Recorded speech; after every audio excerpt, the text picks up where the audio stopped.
Jake Morrison sat in the waiting room of Medical Station Zenith 7, tapping his fingers on his knee.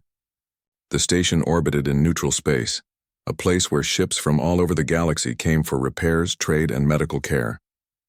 Jake had been working as a cargo pilot for 6 months now, hauling supplies between human colonies and alien trade posts. It was good work, and he enjoyed the peace of space travel. Today was just a routine checkup. Nothing special. The Galactic Trade Commission required all pilots to get medical clearance before taking new routes, especially the deep space runs that paid better. Jake figured he would be in and out within an hour, maybe 2 if they were thorough. The waiting room was strange, like everything else in alien space. The chairs adjusted to different body types automatically. The air smelled faintly of something sweet that Jake could not identify. Other patients sat around him, though calling them patients felt odd. There was a being made of what looked like purple mist contained in a floating suit. Another creature had 6 legs and crystal-like skin that reflected the lights. Jake had stopped being surprised by alien appearances weeks ago. A door slid open with a soft sound, and a tall figure stepped into the room. Dr. Vexila was a Threen, a species Jake had met a few times before. She stood nearly 7 feet tall, her body made of something that looked like clear crystal with colored light moving inside. Her face had 3 eyes arranged in a triangle, and her voice came from somewhere in her chest, translated automatically by the station's systems. "Lieutenant Jake Morrison," she said, her crystal body flashing a soft blue color. "That's me," Jake said, standing up. He grabbed his jacket and followed her through the door. The examination room was clean and white, with medical equipment that looked nothing like the tools Jake remembered from Earth. Floating screens displayed information in several alien languages. A bed adjusted itself to human height as Jake entered. "Please sit," Dr. Vexila said, gesturing to the bed. "This should be very simple. We need to review your medical history and perform a standard physical examination. It should take perhaps 30 minutes. Jake hopped onto the bed and made himself comfortable. "Sounds good to me. I've never had any major health problems. Pretty boring medical history, actually." Dr. Vexila's body flashed a color Jake did not recognize. "I will need to access your official records from the Human Medical Database. May I have your authorization?" "Sure, no problem." Jake pressed his thumb to the scanner she offered. He had done this before for various permits and licenses, just standard procedure. Dr. Vexila turned to one of the floating screens and entered something. The screen lit up and Jake saw his name appear. Then he saw loading symbols. Then more loading symbols. Dr. Vexila tilted her head in what might have been confusion. "Is something wrong?" Jake asked. "The system is requesting additional clearance," she said. Her voice remained calm, but her body flashed yellow briefly. "This is unusual." "One moment, please." Jake watched as she worked with the screen. More symbols appeared, then text in a language Jake did not understand. Dr. Vexila went very still, her internal light stopping their usual movement. "Lieutenant Morrison," she said slowly, "when you said you had a boring medical history, were you being truthful?" "Yeah, of course," Jake said, confused. "I mean, I broke my arm when I was 10 and I had my appendix out when I was 16. Got a few stitches here and there. Normal stuff, why?" Dr. Vexila's body flashed red, then orange, then back to yellow. Jake was starting to think those colors meant something, but he had no idea what. "Your file," she said carefully, "is classified." "What? That doesn't make sense." "Classified how?" Dr. Vexila turned the screen toward him. Jake saw his name at the top and below it, in several languages, including English, a message that made his stomach sink a little. "Classified Deathworld Protocol. Level 9 clearance required, biological hazard assessment pending, authorized medical personnel only." "I don't understand," Jake said, genuinely confused. "There must be a mistake. I'm just a regular guy. There's nothing dangerous about me." "The file indicates that you are from a Class 9 hazard world," Dr. Vexila said. Her 3 eyes all focused on Jake with uncomfortable intensity. "In my 20 years of medical practice, I have never treated anyone from a world rated higher than Class 4. Most inhabited worlds are Class 1 or Class 2. Jake scratched his head. "Okay, but what does that mean? Is Earth really that dangerous?" "I do not have access to the details," Dr. Vexila said. She moved closer to Jake and a scanning device extended from the ceiling. "The classification is above my clearance level. However, we must still complete your examination. I will need you to answer my questions truthfully and in detail. Will you do this? Sure, Jake said. But I'm telling you, there's nothing special about me. I'm probably the most average human you'll ever meet. Dr. Vexila made a sound that the translator rendered as thoughtful humming. Let us begin with your statement about breaking your arm. Please describe this incident and the subsequent treatment. Jake shrugged. I was 10 years old climbing a tree in my backyard. I fell off a branch, landed wrong, and broke my left arm. My mom took me to the hospital. They put a cast on it. I wore the cast for about 6 weeks and then it healed. Pretty simple. He noticed Dr. Vexila's body flash through several colors rapidly. Her lights moved faster inside her crystal form. You said the bone healed, she said carefully. Completely healed. The original bone structure was restored? Well, yeah, Jake said. I mean, that's what bones do, right? They heal. I've got a tiny scar on my elbow from where they checked the alignment, but otherwise it's like it never happened. Dr. Vexila was quiet for a long moment. Lieutenant Morrison in Threen Physiology. If our crystal structure is damaged, it either remains intact or it shatters completely. There is no healing. Most species in the galaxy require artificial bone grafts or replacements if they suffer significant skeletal damage. Natural bone regeneration is extremely rare, Jake blinked. Oh, I didn't know that. Humans heal bones all the time. It's pretty common, especially with kids. I see, Dr. Vexila said, making notes on her screen. You also mentioned an appendectomy. This is the removal of an organ, correct? Yeah, my appendix. It got infected. If you don't take it out, it can burst and kill you. More color flashing. You have an organ in your body that can spontaneously become life-threatening? Well, it doesn't happen to everyone. Just some people. Bad luck, really. And this organ serves what purpose?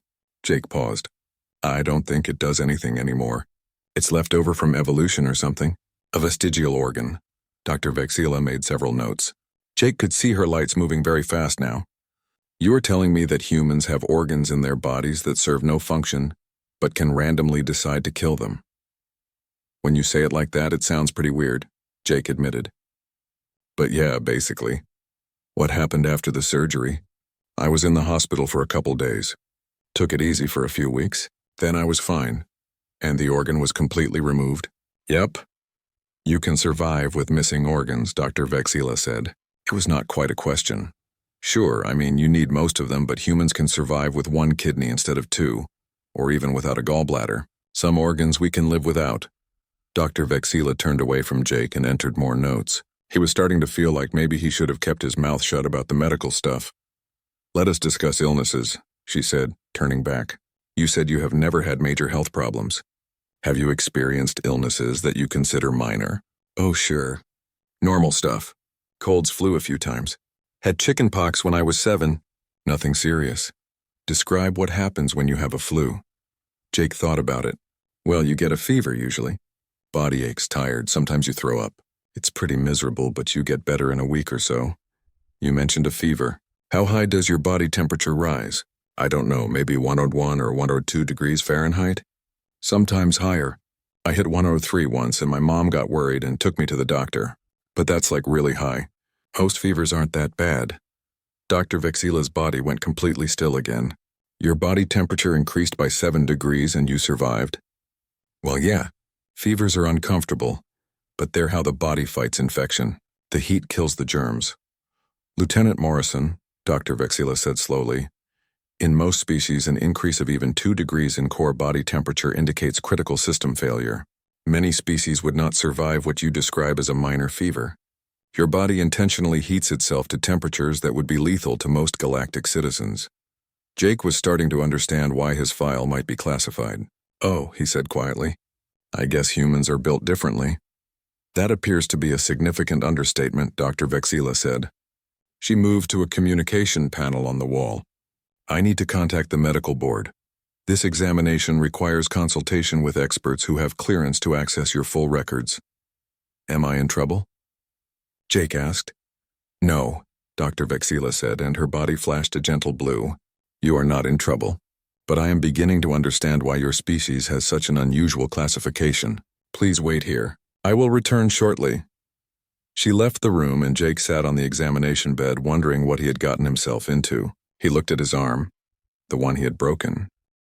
Jake had been sitting alone in the examination room for almost 20 minutes when Dr. Vexila returned. She was not alone. Two other aliens followed her into the room, and behind them came someone Jake recognized immediately as human. Lieutenant Morrison, Dr. Vexila said. This is Dr. Corinth and Dr. Silvex. They are consulting on your examination. And this is Coordinator Lisa Chen from the Human Medical Liaison Office. The human woman smiled at Jake. She looked to be in her 40s with short black hair and tired eyes. She wore a uniform that marked her as a high-ranking official in the Galactic Coalition. Hello, Jake. Sorry about all the fuss. We were hoping to avoid this situation for a bit longer, but here we are. What situation? Jake asked. I still don't understand what's going on.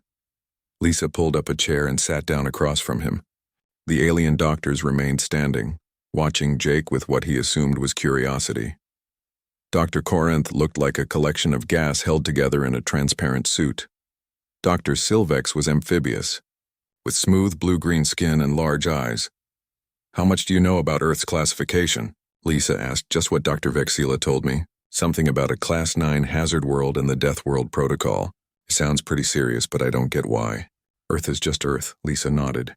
That's exactly the problem. To you, Earth is just Earth. To everyone else in the galaxy, Earth is one of the most dangerous planets ever discovered.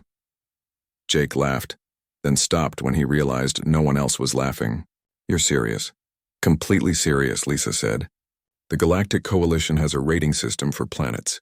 It measures things like gravity, atmospheric pressure, temperature ranges, predators, diseases, and about 50 other factors. Most inhabited planets score between 1 and 3. A few score up to 5. Earth scores 9.7 out of 10. But why? Jake asked. People live on Earth, billions of people. It's not that dangerous. Dr. Vexila's body flashed yellow. May I explain what I have learned from the lieutenant's medical history? Perhaps it will help him understand. Lisa nodded. Go ahead. Dr. Vexila turned to Jake. You told me that breaking bones is common among human children.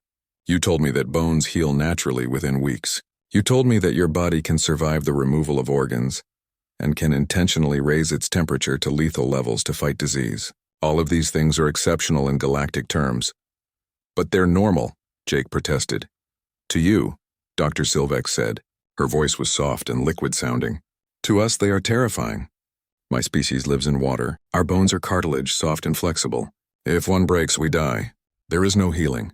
Dr. Corinth added, My species has no solid form. We exist as organized gas. The concept of breaking and healing is completely foreign to us. But more than that, your gravity. Your world's gravity is nearly 3 times what my species evolved under. If I visited your planet without protective equipment, I would be crushed instantly. Jake looked at Lisa. Is this true? Is Earth really that different? Yes, Lisa said simply. Let me give you some context. Your normal walking speed on Earth would be considered enhanced strength on most planets. Your grip strength is dangerous to most species. Your bone density makes you nearly unbreakable by their standards. That's crazy, Jake said. Is it? Lisa asked. Think about what you told Dr. Vexila. You broke your arm falling from a tree. On most planets, that fall would have killed you instantly. The impact would shatter bones that would never heal. But you healed in 6 weeks and went back to climbing trees. Dr. Vexila spoke again. I need to continue the examination, but I need you to understand something first. When you describe your experiences, they may seem normal to you. To us, they are alarming. Please do not be offended by our reactions. Okay, Jake said slowly. I'll try to remember that. Lisa stood up. I'll stay for the rest of the examination. I can help explain things from both perspectives. Dr. Vexila moved back to her screens. Lieutenant Morrison, let us continue. You mentioned having chicken pox. Please describe this illness. It's a childhood disease, Jake said. You get red spots all over your body. They itch like crazy. You feel sick for a week or so, and then it goes away. Most kids get it. A disease that all children are expected to contract? Dr. Corinth said. This is normal? It used to be, Jake said. Now there's a vaccine, so fewer kids get it. But yeah, it used to be just part of growing up. What causes these spots? Dr. Silvex asked. It's a virus, Lisa explained. A contagious virus that spreads easily between children. It causes a rash and fever. Your children are regularly exposed to viruses? Dr. Silvex asked. And this is acceptable? We don't have a choice, Lisa said. Earth has an enormous variety of diseases. Bacteria, viruses, parasites, fungi. Our immune systems evolved to fight constant threats. Dr. Vexila was making rapid notes. Lieutenant Morrison, please describe your immune system's response to a common illness. Use your most recent experience, Jake thought about it. Okay, I had a cold about 3 months ago. My throat got sore first. Then my nose started running. I felt tired and achy. Took some medicine, drank lots of fluids, rested for a few days. Then I felt better. And this medicine, Dr. Vexila said, what did it do? Just treated the symptoms. Made me feel less miserable while my body fought off the virus. Your body fought the virus on its own? Yeah, that's how colds work. Your immune system kills the virus eventually. Medicine just helps you feel better while that happens. The 3 alien doctors exchanged looks. Lisa sighed. I should probably explain the human immune system. For the next 10 minutes, Lisa described how human immunity worked. She explained white blood cells, antibodies, fever responses, and inflammation. She talked about how humans could be exposed to diseases and develop natural immunity. She mentioned vaccines and how they trained the immune system. The alien doctors listened in what Jake could only describe as shocked silence. This is like biological warfare, Dr. Corinth said finally. Your own body wages war against invaders constantly. Pretty much, Lisa agreed. Humans are in a constant state of low-level combat with microscopic organisms. We're so used to it that we don't even think about it. But you must understand, Dr. Vexila said, most species do not have such aggressive immune systems. On my world, diseases are rare. When they occur, they are treated with careful medical intervention. The idea of allowing a virus to run its course is unthinkable.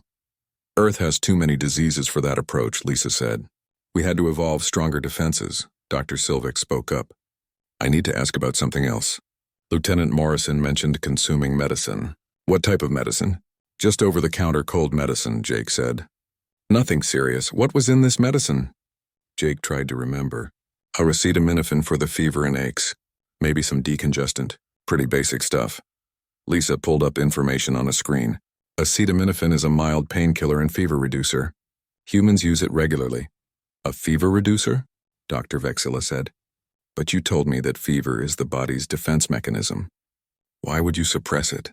Because fevers are uncomfortable, Jake said. We reduce them enough to feel okay, but not enough to stop the body from fighting the infection. You intentionally keep your body at the edge of danger, Dr. Corinth observed.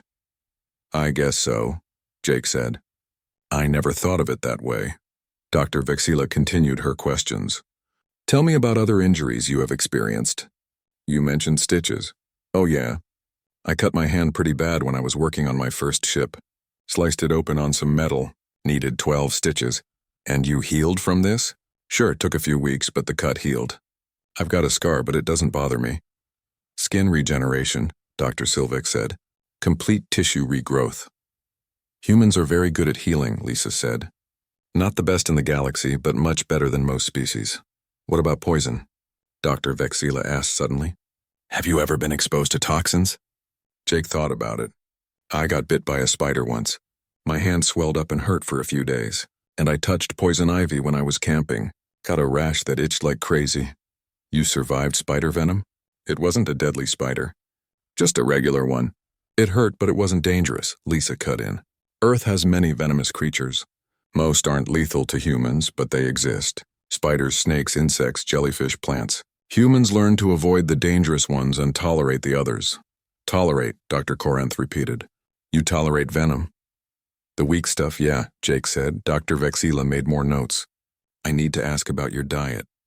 What did you eat today? Breakfast was coffee, toast, and eggs. Why coffee? Dr. Vexila said. This is a beverage containing caffeine, correct? Yeah, I can't function without my morning coffee. Caffeine is a powerful stimulant, Lisa explained to the alien doctors.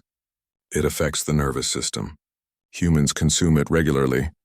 A nervous system stimulant, Dr. Silvic said. Consume daily. This would be deadly to my species, Jake stared at her. Deadly? It's just coffee. Your just coffee would stop my heart, Dr. Silvic said quietly. There was a long silence. Jake looked at his hands, thinking about all the ordinary things he did every day. Drinking coffee, healing from cuts, fighting off colds, things he had never questioned. This is why we have the Deathworld protocol, Lisa said. Not because humans are aggressive or dangerous, but because what's normal for you. The examination was finally wrapping up. Jake felt exhausted, not from any physical tests, but from answering endless questions about things he had always considered normal. Dr. Vexila was organizing her notes, and the other doctors had left to file their reports. Lisa Chen was still there looking at something on her datapad. "So am I cleared for the deep space routes?" Jake asked. Dr. Vexila's body flashed a calm blue. "Yes. Your physical condition is excellent by human standards, which means it is exceptional by galactic standards. I will note in your file that standard medical protocols do not fully apply to human physiology. Future doctors will need to consult the human medical database for proper treatment guidelines." "Great," Jake said, sliding off the examination bed. "Can I get out of here? I've got a cargo run scheduled for tomorrow." Before Dr. Vexila could answer, an alarm sounded throughout the medical station. It was a harsh pulsing sound that made Jake's teeth hurt. Red lights began flashing in the corridor outside. Lisa jumped to her feet, her datapad clattering to the floor. "What is that?" Dr. Vexila moved to the wall panel, her lights flickering rapidly. "Emergency alert! There has been an incident in the cargo dock." A voice came over the station's communication system, speaking in several languages. The translator in Jake's ear rendered it as, "All personnel, code red emergency in docking bay 7. Hull breach and environmental failure. Multiple casualties. Rescue teams respond immediately." Jake felt his training kick in. 6 months of cargo hauling had included extensive emergency procedures. What do they need? Medical teams? "Rescue first," Dr. Vexila said, her voice tight. "The message indicates that crew members are trapped in the damaged section. But look at this." She pulled up a screen showing environmental readings from docking bay 7. Jake read the numbers and winced. Temperature was climbing fast, already past 130 degrees Fahrenheit. Atmospheric pressure was fluctuating. Toxic gases were venting from a damaged chemical storage container. The structure was unstable, with multiple sections reporting critical stress levels. "This is bad," Lisa said, reading over Jake's shoulder. "It is worse than bad," Dr. Vexila said. Her body had turned a deep purple color. "The rescue teams cannot enter these conditions. Look at the temperature. Look at the atmospheric composition. These parameters are instantly lethal to every species on this station." "Instantly?" Jake asked. "The Threen can survive perhaps 20 seconds in that heat before our crystal structure begins to fail. The Corinth would dissolve in those chemical fumes. The Sylvex would cook in their own fluids. Every species represented on this station has similar vulnerabilities." The communication system crackled again. "Rescue teams unable to proceed. Environmental conditions exceed all species tolerance limits. 6 crew members confirmed trapped in Section C. Oxygen remaining estimated at 8 minutes. Jake looked at the screen again. He did not like what he was thinking, but he could not stop himself from thinking it. "How many trapped?" 6, Dr. Vexila said. 2 Threen, 3 Corinth, and 1 Sylvex. They were loading cargo when the accident occurred. 8 minutes of oxygen, Jake repeated. Lisa was looking at him with an expression he could not quite read. "Jake, no. No what?" "I know what you are thinking. I can see it on your face. I'm just looking at the numbers," Jake said. He pointed at the screen. "Temperature of 140 degrees. That's hot. But I've worked in engine rooms that were almost that hot. These chemical fumes, they're mostly nitrogen dioxide and carbon dioxide. Toxic, yeah, but not instantly lethal if I hold my breath and move fast." "The structure is collapsing," Lisa said, "so I'll be careful." Jake turned to Dr. Vexila. "Do you have breathing gear for humans?" Dr. Vexila's body flashed through several colors rapidly. "Lieutenant Morrison, I understand what you are considering. But you must understand the risk. These conditions are lethal. To you," Jake said. "Not necessarily to me. The gravity plating is damaged," Dr. Vexila continued. "It is fluctuating between 1 and 2 times Earth gravity. The heat will cause burns. The chemical exposure will damage your lungs even with breathing protection. The structural collapse could crush you." "Could," Jake said, "but might not. Those 6 people trapped in there will definitely die in 8 minutes. 7 minutes now." Lisa grabbed his arm. "Jake, you are not invincible. Yes, humans are more resilient than most species. Yes, you can tolerate conditions that would kill others. But these conditions are still dangerous. You could die." "I know," Jake said quietly. "But I've got the best chance of anyone on this station.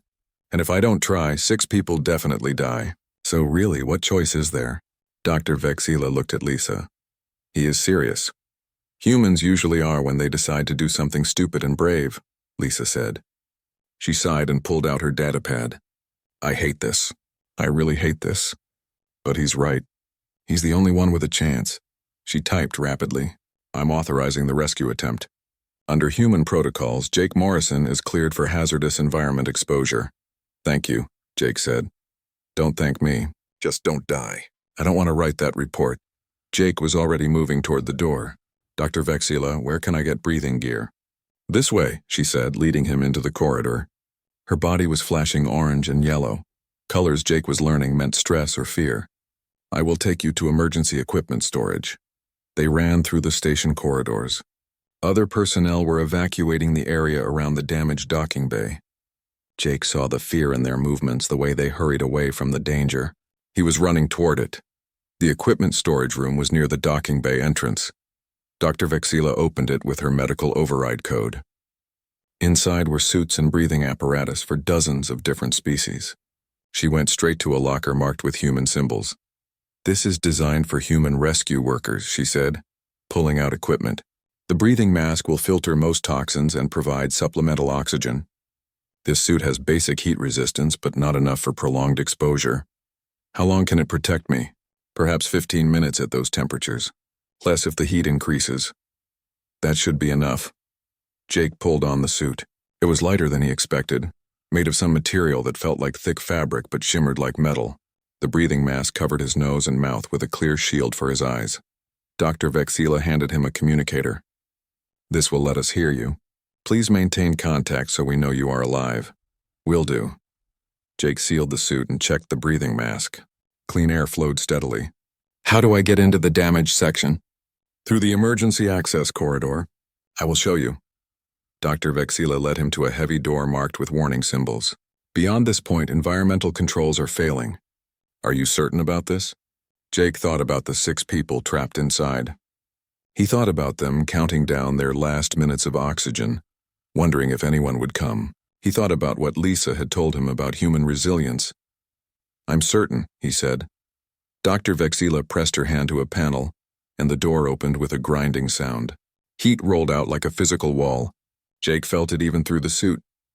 Good luck, Lieutenant Morrison, Dr. Vexila said. Please survive this. That's the plan, Jake said, and stepped through the door into the heat. The emergency access corridor was a nightmare. The temperature was even worse than the readings had suggested. Jake felt sweat forming immediately. The corridor lights were flickering, casting strange shadows. Smoke or steam drifted through the air, making it hard to see. Jake, can you hear me? Lisa's voice came through the communicator. Yeah, I hear you. I'm in the corridor. It's hot but manageable. The trapped crew is in Section C. That's through 2 more bulkhead doors and down a cargo ramp. Estimated distance about 200 meters. Got it. Moving now. Jake walked quickly through the corridor, his boots clanging on the metal floor. The gravity felt strange, pulling at him with irregular strength. One moment it felt normal. The next it was like carrying an extra 50 pounds. The damaged gravity plating was making everything harder. He reached the first bulkhead door. It was partially open, jammed by bent metal.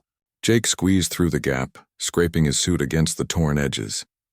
Beyond, the damage was more severe. Part of the ceiling had collapsed, forcing Jake to climb over twisted metal beams.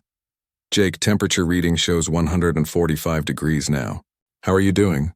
Hot, really hot, but okay. That was not entirely true. The heat was brutal, and Jake could feel it penetrating the suit. But he kept moving. The second bulkhead door was completely jammed. Jake had to brace himself against it and push with everything he had. The door groaned and shifted slightly. Jake pushed harder, his muscles straining. The door moved more, scraping against the floor. Finally, there was enough space to slip through. Section C should be just ahead, Lisa said. Jake, you have been in there for 4 minutes. You need to hurry. Jake descended the cargo ramp, moving as fast as he dared on the unstable floor. He could hear creaking metal, feel the structure shifting around him. The chemical smell was worse here, seeping through his breathing mask's filters. Then he heard voices, alien voices calling out in panic. Hello, Jake shouted. I'm here to help. Where are you? Here, a voice responded. We are trapped. Please help us. Jake followed the voices and found them huddled behind a cargo. Jake sat on an examination bed while Dr. Vexila ran scanners over his body. The medical bay was busy with activity as other doctors treated the rescued crew members. Jake could see them through the transparent walls of his treatment room. The two Threen were being placed in cooling chambers. The Sylvex was submerged in some kind of healing liquid. The 3 Corinth were in specialized containment units, their gaseous form stabilizing. "You have second-degree burns on your arms and minor smoke inhalation," Dr. Vexila said, studying her scanner readouts. "Your core body temperature is elevated to 101 degrees Fahrenheit, which I understand is concerning but not critical for humans." "It's just a low fever," Jake said. "It'll go down." For most species, this temperature would require immediate intervention. For you, it is just a fever. Dr. Vexila's body flashed a color that might have been amusement. "I am beginning to understand the difference." She applied something cool to Jake's burns. It felt wonderful against his overheated skin.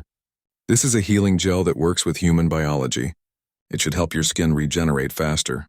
"Thanks," Jake said. He watched his arms as the gel soaked in. Already the angry red color was fading slightly.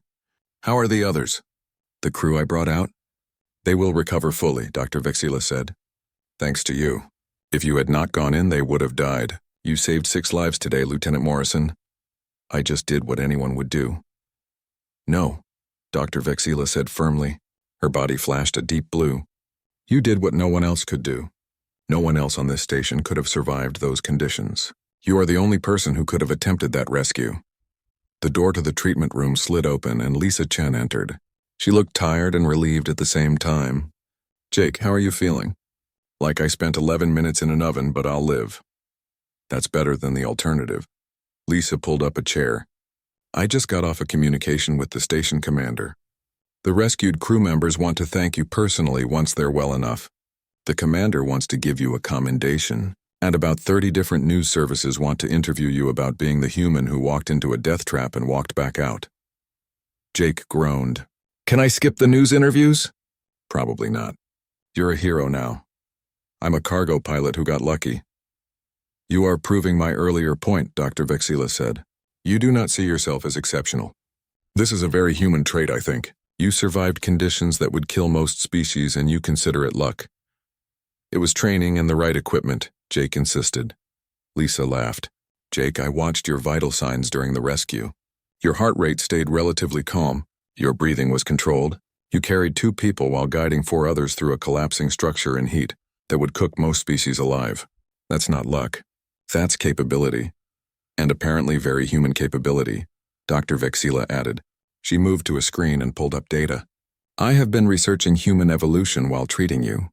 Your species comes from persistence hunters. You would chase prey for hours until it collapsed from exhaustion. You evolved to keep going when others would stop." "I've heard about that," Jake said. "Humans are good at endurance." "Good is an understatement," Lisa said.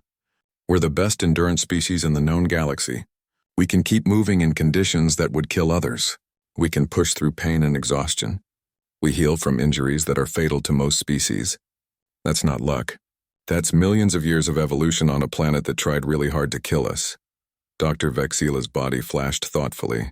"The Deathworld protocol exists because early contact with humans caused panic. When the Galactic Coalition learned about Earth's conditions, many species were frightened. They thought humans must be aggressive or dangerous to survive such a world. But we're not," Jake said. "No, you are not. But you are capable of things that seem impossible to others. Today proved that." Dr. Vexila finished treating Jake's burns and stepped back. "Your injuries will heal in approximately 1 week. For reference, similar burns would take most species 3 months to heal, assuming they survived them at all." Jake looked at his arms. The burns still hurt, but they already looked better than they had an hour ago. 1 week seems about right. There was a knock on the doorframe. One of the rescued Threen stood there, her crystal body still showing stress fractures but glowing with a steady blue light. "I am sorry to interrupt. I wanted to thank the human who saved us."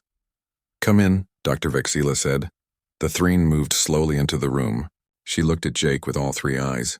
"I am Engineer Kira. You carried my colleague and me out of that place. We would have died."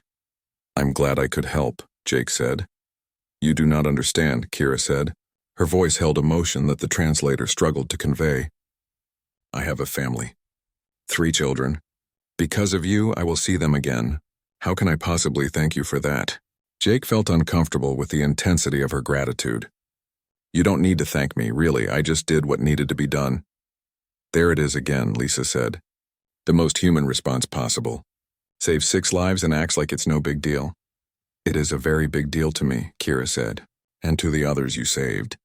We owe you a debt that cannot be repaid. You don't owe me anything, Jake said firmly. I'm just glad everyone made it out okay. Kira's body flashed several colors. I see why humans have the reputation they do. Dangerous capability combined with selfless action. You could use your strength to threaten others. Instead, you use it to help. This is a rare thing in the galaxy. She reached into a pouch on her belt and pulled out something small. This is a 3 memory crystal. It contains the record of today's events and my family's gratitude. Please accept it. Jake took the crystal carefully. It was warm to the touch and glowed faintly blue. Thank you. I'll keep it. Kira bowed in the Threen manner, her body flashing respectful colors, and left the room. You're going to be getting a lot of those, Lisa said. Gifts, thank you messages, requests for interviews. Being a hero is complicated. I don't want to be a hero. I just want to do my job. Too late, Lisa said with a smile. The galaxy knows about you now. The human who walked into a Deathworld scenario and brought everyone out alive. You've become a symbol. A symbol of what? Of what humans can do when they need to.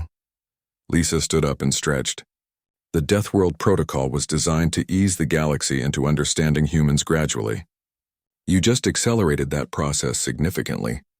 In a good way, I think. You showed that human capabilities aren't threats. They're resources. Dr. Vexila had been quiet, but now she spoke. I need to tell you something, Lieutenant Morrison. I have been a doctor for 20 years. I have treated thousands of patients from dozens of species. I thought I understood medicine and biology. Today you taught me that I still have much to learn. I didn't teach you anything, Jake protested. You taught me humility, Dr. Vexila said. You taught me that my understanding of what is possible is limited by my own experience. Most importantly, you taught me that humans consider extraordinary capabilities to be ordinary. And perhaps that is the most extraordinary thing of all. Jake did not know what to say to that, so he said nothing. Lisa checked her data pad. Jake, you're cleared to go once Dr. Vexila releases you. But I need you to understand something. This is going to change things for you. People will know your name. They'll know what you did. Some will be grateful. Some will be afraid. Some will want to study you like a lab specimen. Great, Jake muttered. But most will just want to understand you, Lisa continued. And that's good. That's how we move past the fear and the classifications. That's how humans and aliens learn to see each other as people instead of statistics. I just want to fly cargo. Then fly cargo. Be yourself. Do your job. But understand that you've made a difference today beyond just saving those 6 people. You've helped the whole galaxy understand humans a little better. Dr. Vexila handed Jake a data pad. Your medical clearance is approved. Your injuries are noted but not disqualifying. You are authorized for all flight duties, though I recommend avoiding extreme heat for the next few days. Jake took the pad and smiled. I'll try to avoid any more burning buildings. Please do, Dr. Vexila said. Her body flashed warm blue. I find that I have become quite fond of you, Lieutenant Morrison. I would prefer that you remain alive and uninjured. I'll do my best. Jake stood up from the examination bed. His legs were a bit shaky, and his arms hurt where the burns were still healing, but he could move. He could function. He would be fine in a few days, just like Dr. Vexila had said. Before you go, Dr. Vexila said, I have a question. When you were in that damage section, carrying those people enduring that heat, what were you thinking? Jake considered the question. Honestly, I was thinking about how many steps to the door, how to distribute the weight I was carrying, how to keep everyone moving. Basic stuff. Not about the danger, not about the possibility of dying. I knew it was dangerous, but I couldn't focus on that. I had a job to do, so I focused on doing it. Dr. Vexila was quiet for a moment. Then she said, That is perhaps the most human thing I have heard today. Faced with lethal danger, you focused on the practical task. This explains much about your species. Does it? Jake asked. It explains how you survived on a death world, Lisa said. You don't dwell. 3 days had passed since the rescue. Jake had tried to get back to normal life, but normal was harder to find than he expected. His ship's communication system had been flooded with messages. News services wanted interviews. The rescued crew members sent daily thank you notes. Other humans working in alien space reached out to say they were proud of him. Even the Galactic Coalition sent an official commendation. Jake ignored most of it. He had cargo to deliver.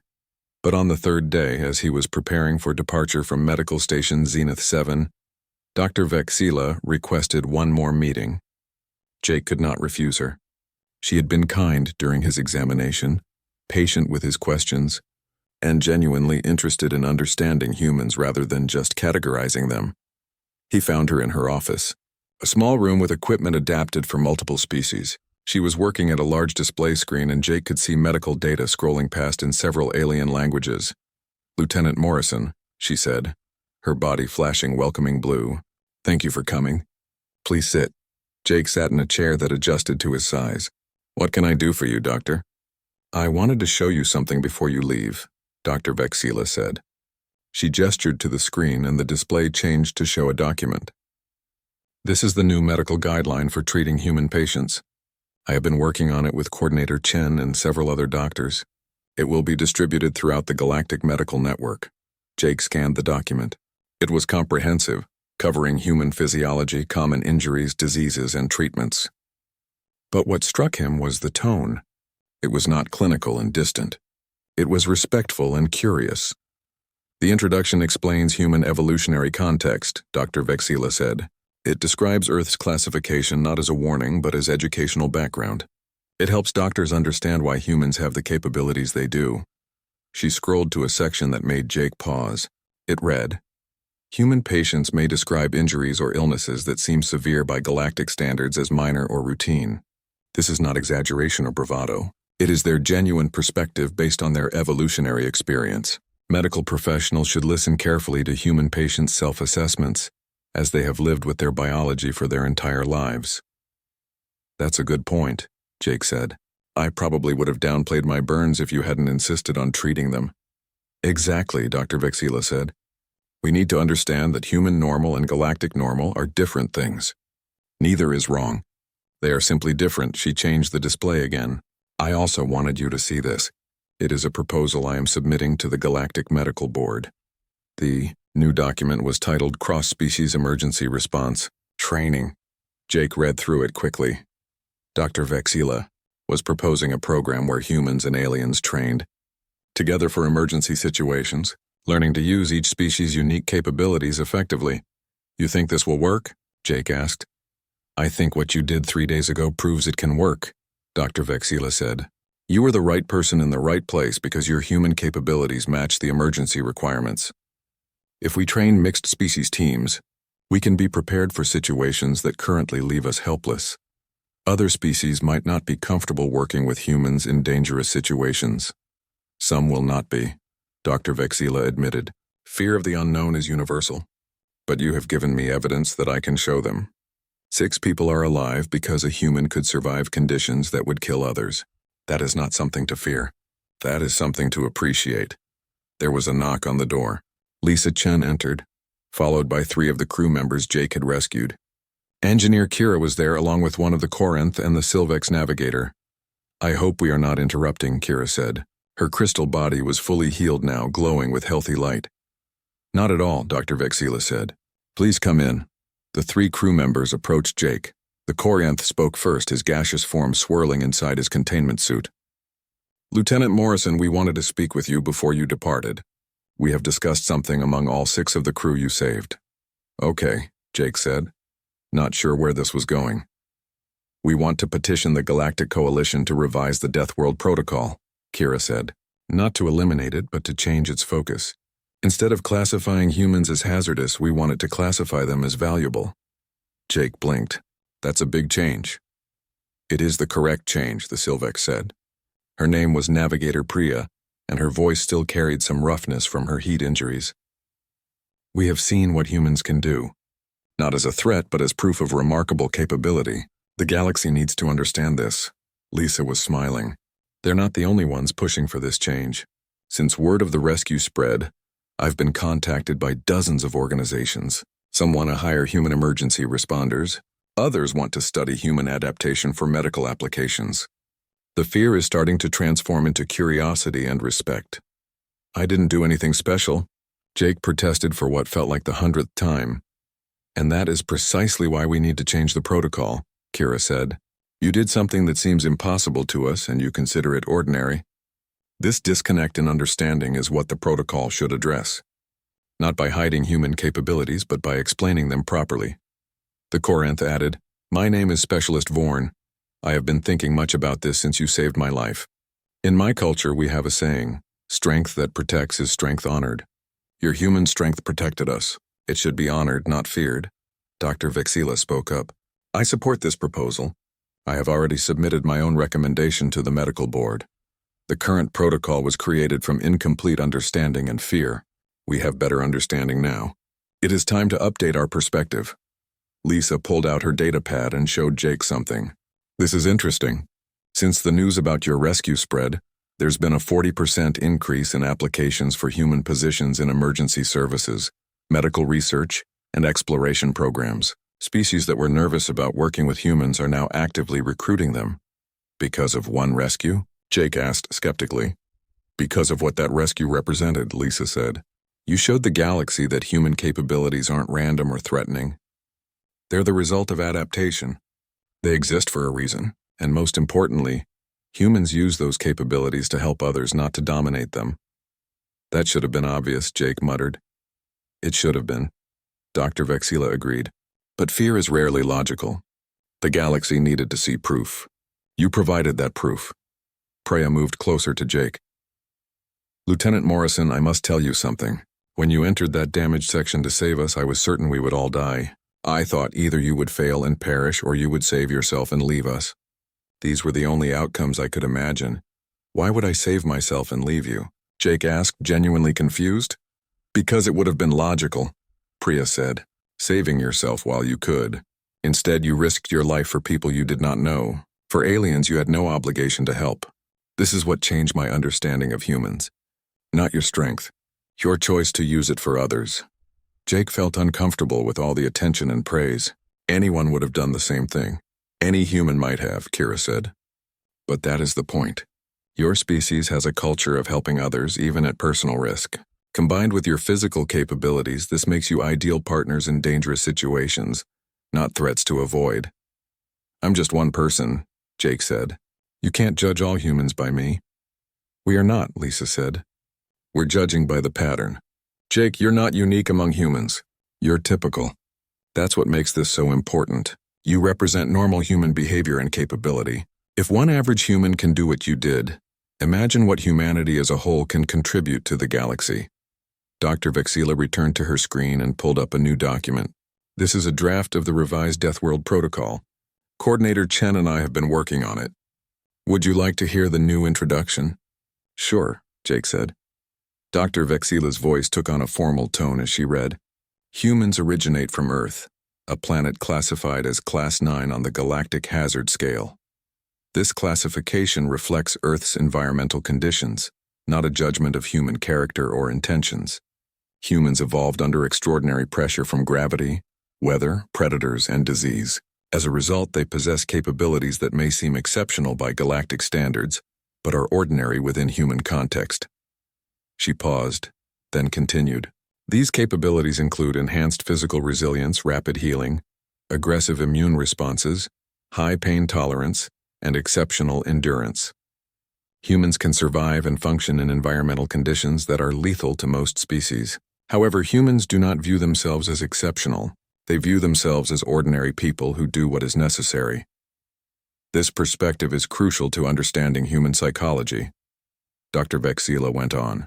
Humans will volunteer for dangerous tasks because they do not fully appreciate how dangerous those tasks are to others.